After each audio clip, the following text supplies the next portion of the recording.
Salut à tous et soyez les bienvenus sur la chaîne qui déboîte. Si vous avez envie de vous offrir un smartphone avec un écran de 120 Hz, c'est pas évident à des petits prix. Par exemple, je crois que chez Apple, à part si vous prenez un smartphone de modèle Pro qui coûte plus de 1000 balles, vous n'avez pas accès à cette fonctionnalité-là. Sur Android, les constructeurs sont un petit peu plus généreux, mais quand même difficile de trouver des smartphones avec écran 120 Hz à moins de 350-400 euros. Hein. Ça reste un petit peu, on va dire, l'espèce de noyau dur des smartphones équipés de ces écrans ultra fluides. Et bien aujourd'hui, j'ai accepté de tester pour la marque Oscal, que vous connaissez peut-être pas, mais qui est en fait une marque du même groupe que Blackview, un smartphone qui coûte aux alentours des 150 euros hein, au moment où je fais cette vidéo, et qui est équipé de ce fameux écran 120 Hz. Et le tout sans avoir renoncé à d'autres équipements, somme toute assez sympatoches. Donc est-ce que c'est le smartphone pas cher qui peut permettre aux petites bourses d'accéder à de l'équipement en général réservé à du haut de gamme? Eh bien écoutez, on va bien voir. Alors le smartphone qu'on teste aujourd'hui s'appelle le Tiger 12, donc de chez Oscal. La boîte en elle-même est plutôt classe, avec notamment le logo Tiger qui est un peu embossé, c'est-à-dire qu'en plus d'être brillant, il est légèrement en relief, c'est assez classe, faut quand même bien le reconnaître. Et puis il y a ce petit logo Arcsoft qui est un petit peu étonnant, qu'on ne s'attend pas forcément à voir sur un smartphone entrée de gamme comme ça, parce que Arcsoft c'est un laboratoire de développement software qui fait des trucs pas mal. Je me souviens, moi, à l'époque où les Blu-ray venaient de sortir, ça avait été les premiers à sortir un vrai bon logiciel de lecture de Blu-ray sur PC, qui était capable notamment aussi de lire les DVD en faisant de l'upscaling et tout, à une époque où les autres géants du secteur, comme comment c'était Cyber Media, machin, là, les trucs qui lisaient les DVD sur les PC qui étaient préinstallés, eux, ils n'étaient pas capables du tout de faire de l'upscaling. Donc, je pense que ça pourrait être intéressant de voir ce que l'appareil photo donne avec les solutions software d'Arcsoft intégrées dedans. Sinon, on voit aussi qu'on a le modèle à 128 Go de stockage, mais vous pouvez aussi étendre avec une carte micro SD, hein, et 16 Go de RAM, mais alors attention, hein, y regarder de plus près, en réalité, on n'a que 8 Go, puisque les 8 autres sont virtuels. Mais bon, on va dire que pour un téléphone qui est... On trouve ce téléphone, je crois, j'ai cherché un petit peu, hein, entre 129 et 179 euros, hein, on farfouille un peu sur internet. À 129 balles, avoir 128 Go de stockage et 8 Go de RAM, ça va, c'est déjà raisonnable en soi. Hein. Donc on va procéder tout de suite au déboîtage. Si j'y arrive, parce que c'est bien coincé là-dedans. On va y arriver. Regardez, ça y est, ça vient. Yes! Donc on a d'abord un protège-écran en verre trempé. Ça c'est cool. On pourra bien protéger son écran. Je ne sais pas s'il y en a un autre de préinstallé dessus. Le smartphone en lui-même. Alors, il y a une version noire et une version un peu irisée, violette. Ils m'ont envoyé celle-là. Je suis content parce que je trouve qu'elle était plus jolie. Une petite cale de plastique. Et en dessous, on va avoir tout le reste. À savoir, la petite coque. Regardez-moi ça. Il y a la dock aussi avec. Hop. Le petit Quick Start Guide. Je ne sais pas s'il est en français. Je pense que oui. Allemand, français. Voilà, ça y est, j'y suis. Hop là. La petite coque qui est fournie, ça fait toujours plaisir, parce que, bon, voilà, hein, ça évite d'avoir en acheter une. Bon, c'est des trucs de base en plastique qui ont tendance un petit peu à jaunir avec le temps, mais c'est toujours sympathique néanmoins d'en fournir une. Hein. On a le câble de recharge, qui est un câble qui est USB type C haut debout, donc ce qui me fait dire qu'on doit avoir une brique de recharge qui doit être en Power Delivery. Et c'est le cas, puisqu'elle est capable de balancer. Regardez-moi ça, c'est pas mal hein, pour un truc premier prix. Hein. Voilà, merci l'autofocus. On est capable de monter jusqu'à 33 watts, donc on a une charge très rapide pour un smartphone dans cette gamme de prix-là. Une fois de plus, c'est une bonne surprise. Une des craintes qu'on peut souvent avoir quand on s'achète un smartphone comme ça, premier prix à 150 balles, c'est qu'il ait un aspect cheap. Bah, en fait, là, c'est pas le cas du tout. Déjà, même avec encore le plastique autour, j'ai un sentiment de rigidité et de solidité en tenant le téléphone qui est plutôt rassurant. Alors, on va enlever toutes les petites protections. Ouais, c'est sympa, hein. Franchement, j'ai pas l'impression d'avoir un unboxing au rabais. Waouh! Magnifique! Non, c'est classe, hein. Attendez, je vais enlever aussi ce truc parce qu'ils aiment bien nous coller les IMEI à l'ancienne sur les smartphones chinois avec des étiquettes bien chiantes à enlever d'ailleurs. Je sais pas pourquoi ils font ça.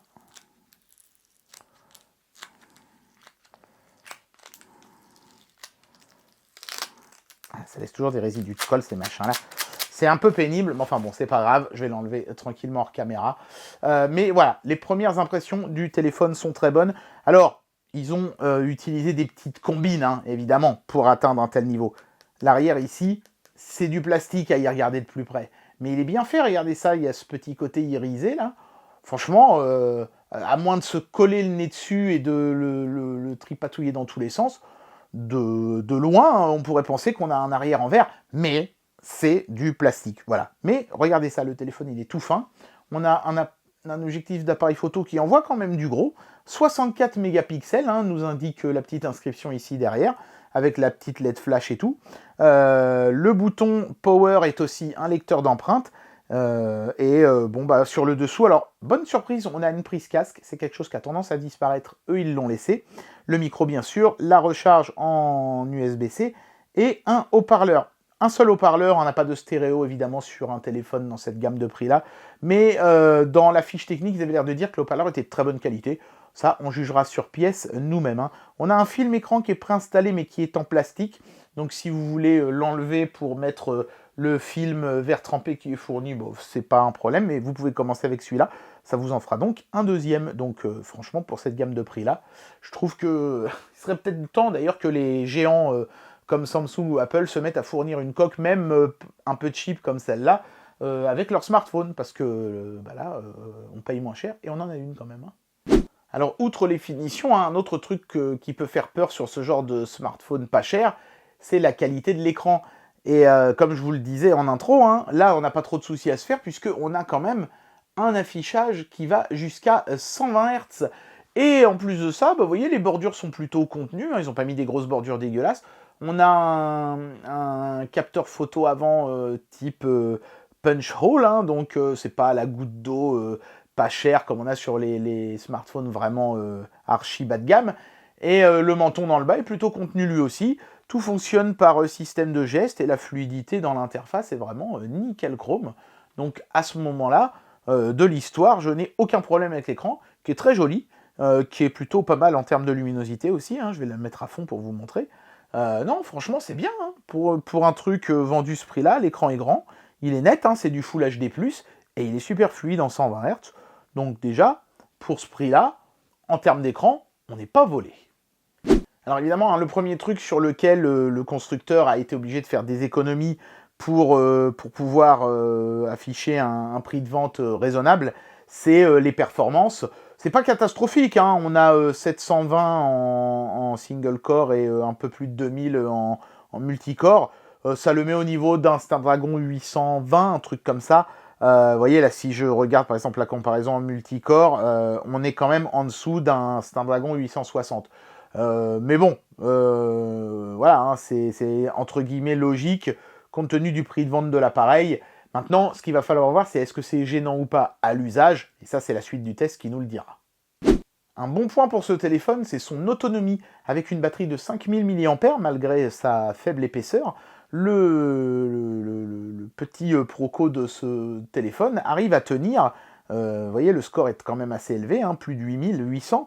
On arrive à tenir, regardez ça, hein, je ne raconte pas d'histoire, presque 15 heures non-stop avec le Proco qui tourne bien, hein, et la luminosité de l'écran qui était réglée à 50%. Donc waouh, c'est pas mal, hein, franchement. La plupart des téléphones dans cette gamme de prix-là dépassent rarement les 10 heures, et là on a presque atteint 15. Donc une bonne surprise, l'autonomie de ce téléphone sera un de ses points forts. On n'a manifestement pas du Wi-Fi 6 sur ce téléphone, hein, compte tenu de son prix, c'était peut-être un peu trop demandé. Mais regardez, on a quand même des connexions en Wi-Fi qui frôlent les 300 mégas en descendant et qui dépassent allègrement les 200 en ascendant. Donc des valeurs qui sont franchement très honnêtes. Hein. On n'a peut-être pas du Wi-Fi 6, mais on a du solide et du bon Wi-Fi 5. Donc on pourra surfer quand même confortablement sur un tel téléphone. Et en plus longtemps parce qu'il y a de la bonne batterie. Alors on va tester la puce GPS de ce téléphone avec le Wi-Fi désactivé. Hop, c'est parti.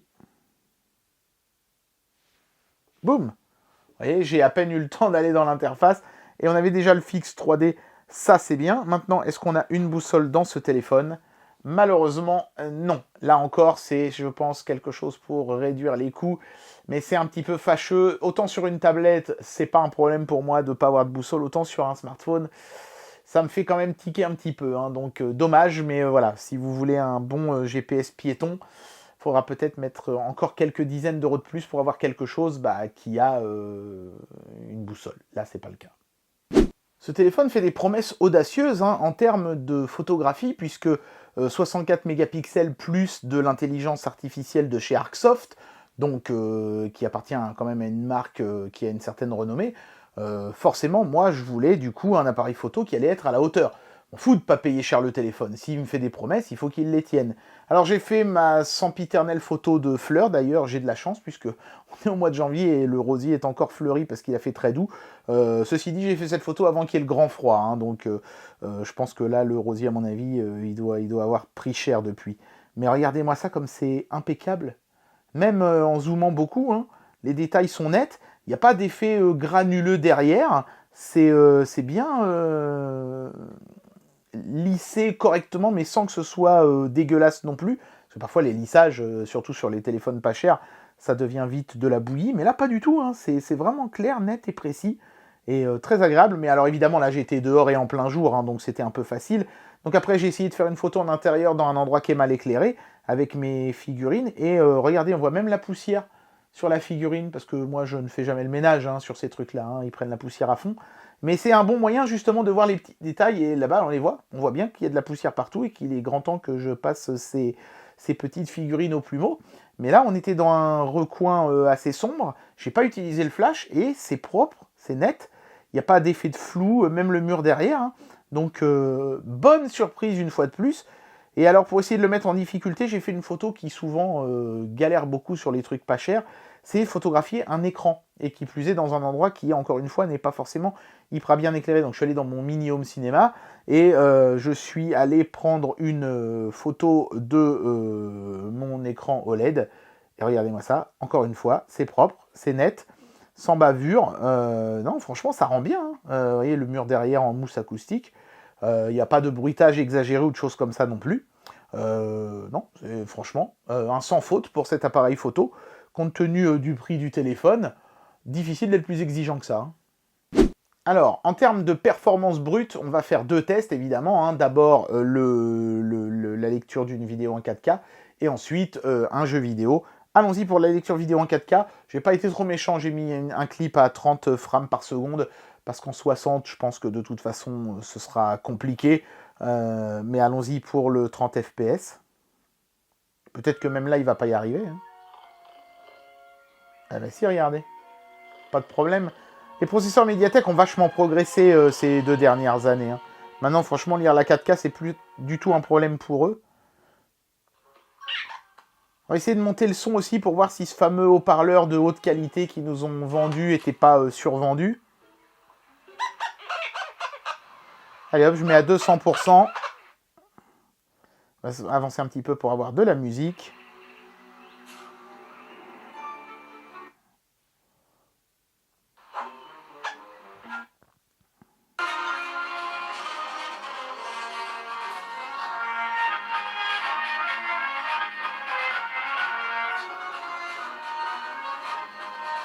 Ah, ça sature pas, mais ça étouffe. On sent qu'il a du mal à suivre le rythme, le haut-parleur. Alors, je vais le remettre à 100%.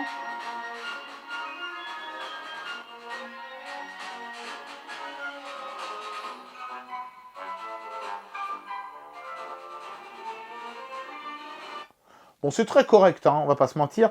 Mais c'est sûr que quand on a pris l'habitude d'avoir des haut-parleurs stéréo sur les smartphones, on sent bien hein, qu'on est revenu à du mono et bon, c'est moins agréable. Enfin, néanmoins, c'est pas un haut-parleur dégueulasse qui va crachoter un son inaudible. Ça reste correct. Sans plus, mais néanmoins correct. Allez, vous le savez, j'aime bien embêter ces téléphones en mettant la résolution à fond dans le jeu Oddworld New and Tasty. Donc on va voir comment le jeu s'en sort.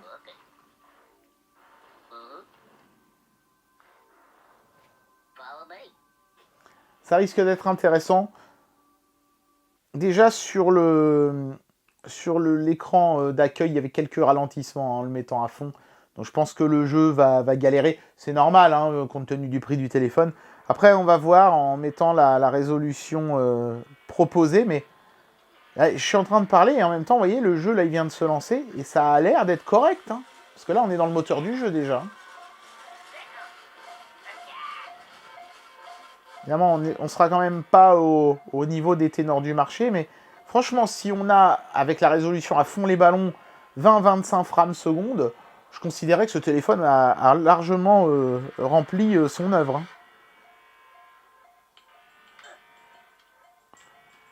Ouais, je dirais qu'on a peut-être... je sais pas si on a 20 frames secondes, mais on en a entre 15 et 20.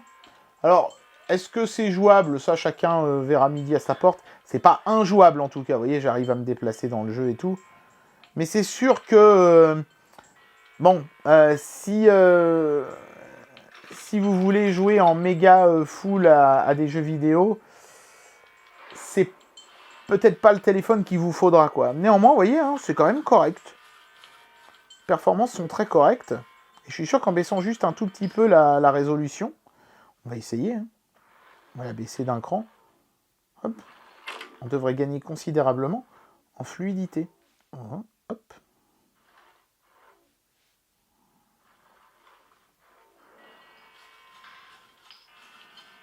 Ouais, là, j'ai largement mes 30 frames. Hein.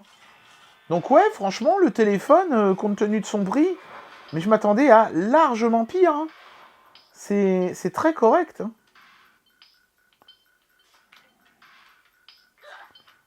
Non, franchement, il n'y a pas grand-chose à reprocher à un téléphone vendu ce prix-là et qui affiche des performances comme ça. Hein. Je suis globalement très agréablement surpris. Ben voilà, j'en arrive à la conclusion de cette vidéo. Je vais vous donner mon avis sur ce smartphone. Je termine d'ailleurs en vous montrant que ce smartphone prend en charge les DRM des plus communes plateformes de streaming comme Netflix. Donc vous pouvez regarder Netflix en HD sur ce téléphone sans aucun problème. Et franchement, compte tenu du prix auquel il est vendu, ce Oscal Tiger 12 met la barre très haut, je trouve. Hein. On a des performances très satisfaisantes. On a un appareil photo d'excellente qualité, un très très bel écran, une autonomie de batterie absolument remarquable. Et bon, bah voilà, évidemment, après, derrière, le constructeur, il a fait des choix sur certains trucs. Hein. Par exemple, les finitions. Bon, bah à l'arrière, c'est du plastique. Mais néanmoins, vous voyez, c'est joli quand même si c'est pas des matériaux premium, il y a eu quand même du soin apporté à ce téléphone. Et c'est un petit peu ça, finalement, qu'on cherche quand on achète du pas cher. Hein. C'est certes des compromis, mais qui ne vont pas pénaliser l'utilisateur final. Et c'est le cas de ce Oscal 12. Alors après, se pose la question de la longévité. Est-ce que ce téléphone, dans 2 ans, marchera encore super bien et tout? Peut-être pas, hein, à vrai dire. Hein. Mais bon, en même temps, vous achetez un smartphone, je sais pas, un iPhone à 1200 balles, dans 4-5 ans, vous le changerez de toute façon. Ce téléphone-là, s'il tient 2 ans, bah, il vous aura coûté 10 fois moins cher qu'un iPhone. Donc il aura duré 2 fois moins longtemps, certes, mais il aura coûté 10 fois moins cher. Vous êtes déjà 5 fois gagnant. Donc ouais, franchement, je peux recommander ce téléphone aux gens qui ont un petit budget, mais qui veulent quand même un téléphone qui est à la hauteur et qui leur permettra de surfer, de jouer, de faire des photos et de s'amuser, et de téléphoner aussi, bien sûr, hein, dans d'excellentes conditions. Ouais, franchement, ça fonctionne très bien, et j'ai été très agréablement surpris par ce smartphone. Je m'attendais à ce que ça galère sur la 4G et sur les jeux, ça n'a pas été le cas, donc ouais, franchement... ce Tiger 12 est une bonne entrée en la matière, et Oscal montre que va falloir peut-être compter sur eux dans le segment de l'entrée de gamme désormais.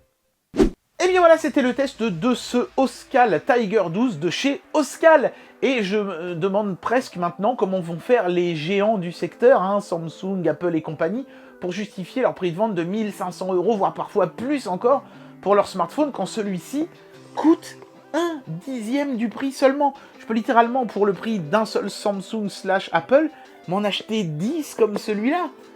Voilà, donc comment justifier ça chez les grands constructeurs, je sais pas. En tout cas, j'espère que cette vidéo vous aura plu, et ne payez pas trop cher pour votre smartphone. Allez, tchuss!